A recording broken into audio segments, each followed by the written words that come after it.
Hi friends, welcome to Non-Functional Club. Today we'll discuss about an interesting performance tool that is GSam Battery Monitor for Android devices. We will have demo of the application installed on an Android device and we'll highlight each useful component from performance perspective of the application. So let's begin.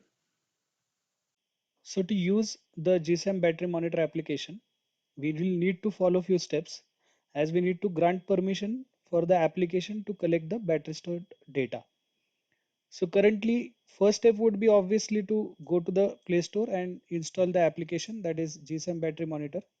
It is available in two variants. One is the Pro version and one is the normal version. You can install any one as per your wish. The functioning is one similar in both the cases. In the Pro version, you will have some few more options for calculating the battery. Next is to collect or to receive the data by the application. We need to provide the permission with respect to the battery stats.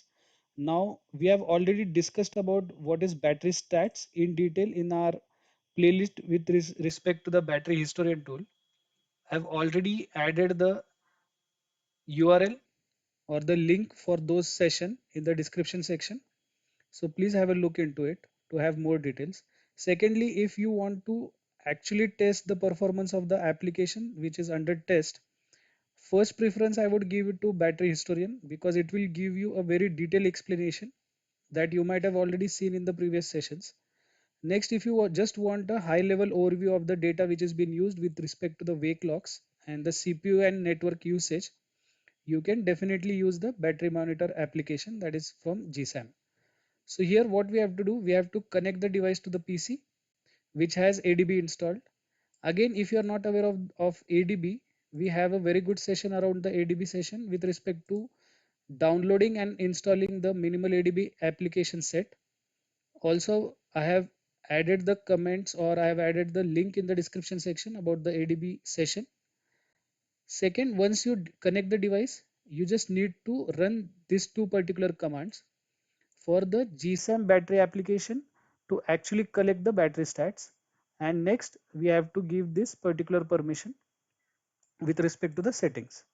Once your both the commands are successful, just unplug the device and you can use the application for your particular duration. I would suggest to use it for approximately 20 to 30% of the battery usage. And in terms of hours, you can use it for 2 to 3 hours to get the actual result of the battery percentage which the application is using. Once you unplug the device, you are ready to use the application, and we'll see in the demo how the actual usage by the application in the GSam battery monitor application looks like. So once we have installed GSam battery monitor application, it will be looked in this way. The icon is this. I'll just open it. So currently I've used my application or used my device after charging it for 100%. So I've used it till decreasing it to 40%. So currently it is used for 60% in 5 hours. Now there is a very good segregation or a very good display of battery here, the temperature of the battery, and with respect to the watts is present here. Rest, we have a very distinguished parameterization of the battery in terms of wherever the utilization is done. So if we see clearly the screen percentage, the phone screen, your phone radio, Wi-Fi active, awake state and app usage, all is present here. Currently, if we go through one-on-one elements, like if you go to the screen, so here also a proper format of how much time the screen was in dark state, in dim state, medium, light and bright state.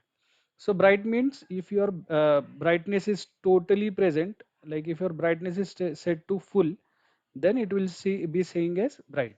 If you reduce it, it will go to medium or light or in that manner. So also it will give you the power saving hints. So this is the hint for your screen brightness. Next, if we go to the mobile radio section, here we can see all the outgoing and incoming traffic from the mobile with respect to your mobile and Wi-Fi signals.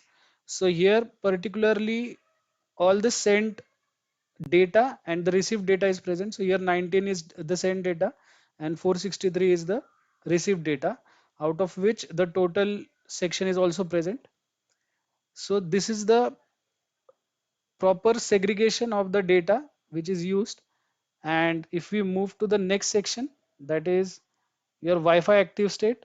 So how much time the Wi-Fi was active, that is 5 hours. Rest again the sent and received package, that will also be present here. And it will also give you a power saving hint that we need to turn off Wi-Fi when it is not in use. If we move on to the next section, that is your held awake state. So held awake will mostly talk about the doze section. So doze is the time when your applications are not being used, or your device is in total sleep with respect to the applications.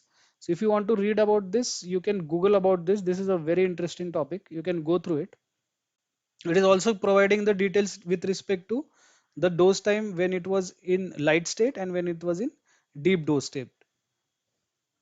Next part, which is the actual important part, that is the app usage section. So if we go to app usage section, you can either go by the icon present at the bottom, or you can go by this icon. So I'll just click on this icon, and now you can see all the applications with respect to its usage and the battery which is consumed. Also, we have a very good section which displays. This is a very nice filter, out of which if we just click on any of the elements, suppose I click on the view kernel wake locks. So all the kernel wake locks are present here with respect to the battery identification. Again, if we move to this section and we actually go to the power use section, now if we click on any application, so firstly we are getting the battery consumed by the applications, the percentage of the battery consumed, and from top to bottom manner. So if we go to the highest consumption, here is by YouTube. If I click on YouTube, again if you see a very nice segregation of the CPU usage. So CPU usage was for 1 hour and 20 minutes, out of which it has captured the number of wake logs, that is 5. The byte sends, now this is about only YouTube, how many bytes it has sent and how many bytes were received. So the here you can see the data usage in MB, that is 11 MBs was sent and 387 MB was received. Also, how much time was the audio on of YouTube and how much time was the video on, that is also given. Also, it talks about the accelerometer, and that how much time the accelerometer was on, that is also present, and the app UID. So the unique identification number of the application is also present. The main section, that is the wake log detail. So for every application, whenever the application is in foreground or background, whenever it is not active also, there are few wake logs which either provide you the notification, like in suppose in terms of your WhatsApp, you are using WhatsApp but it is in sleep state, or it is not in the frontal section, but still you might get the notification. So the notifications are received using the wake clock of the WhatsApp application. So similarly here, there is a wake log of the application. The wake log is the entity through which your actual battery consumption is done by that particular application. So if you see number of wake logs here is 5, and similarly here also number of wake logs in bracket, and the wake log details, like which particular entity is has taken that, which particular service was running. So here if you see the Android X work IMPL background system job service was been running, it will give you the processes also. Also, if you move on to the next, that is suppose I go to Outlook, here we can clearly see the CPU usage was for 3 minutes, and how many wake logs. So 12 wake logs were found, and out of which we can get proper wake log details also. If we go here, you can just browse it through and check the wake log details. Now, why we are actually focusing on this application? So suppose you are in a company which is developing the Outlook application, and you need to check the performance of the application in terms of how much battery that particular application is consuming.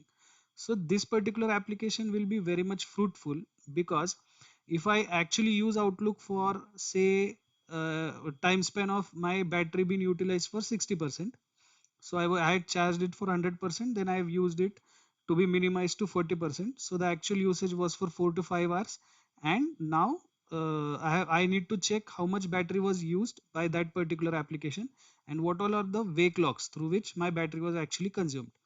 So here firstly we get a very nice detail, that is the CPU usage time, the wake logs, how many times the wake logs were run, and the bytes which are sent. So this is also an important concept. If unknowingly or knowingly there is heavy usage by the application, that is also captured here. That can also be checked. Next thing, if we actually focus on the wake log details, we can go through each and every service which is present here, and we can check if any service, suppose your second service, that is your Android work background system job service, if this service, if you feel by the QA team, testing team, or the development team, that this particular wake log should not be considered for 5 times in the time span of your 5 hours duration, definitely that can be optimized, and then the battery usage will also be reduced. So in this way we can segregate. So firstly we can check the CPU usage. If the CPU usage is high, we can take an action on it. Next, we can check the number of byte sends, that is the network utilization by the application. And third, we can clearly check the wake log details. So all these three components are very much useful with respect to CPU, the network, and the battery usage, or the wake logs, or the services which are present in the application which is using the data. So this particular three components can definitely be used for your usage in terms of how much use is being done by the wake logs, and that can be segregated. So this was about the GSam Battery Monitor tool. Stay tuned for more security and performance tools. Don't forget to subscribe Non-Functional Club channel. Hope this session was useful. Thank you.